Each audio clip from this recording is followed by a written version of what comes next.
لە شاییدا لە وەختی هەڵپەڕینە، لە خۆشیدا لە کاتی پێکەنینە، لە کۆڕی ماتەم و گریان و شینە، ئەمن ئەی نیشتمان تۆم هەر لەبیرە. نەورۆز یا نۆڕۆژ هێمای عاشقبوونەوەی نەتەوە نیشتمانە، هێمای سەرکەوتنی هەتا و تیشک بەسەر زستان و سوپای کڕێوەیە، هێمای سەرکەوتنی ڕووناکی بەسەر شەوەزەنگە، هێمای بەرخۆدان و خۆڕاگری چەوساوەکان بەرامبەر ستەمکارە. لەمێژە لە هەر سوارلاو نەیاران هەوڵیاندا زەوتی کرد بەڵام نەیانتوانی. ئێستا لە ڕێگەی دەست و پێوەنەکانیان ئەیانەوێ بێبایەخی کەندیسمەوە نەیهێڵن بەڵام ناتوانن.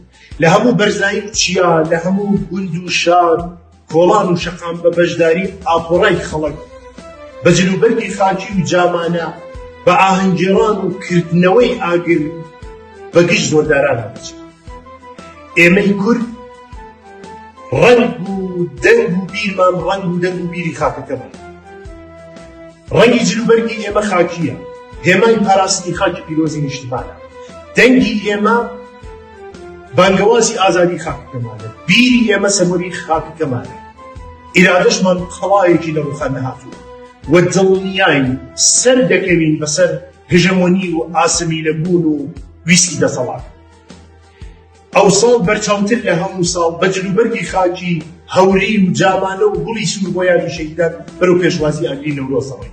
ئەو ئاگرەی وا تاریک بەرستان دەسووتێنێ، هەڵیان دەقرچێنێ. بژی کورد، بژی کوردستان سەربەردی بۆ نیشتمان.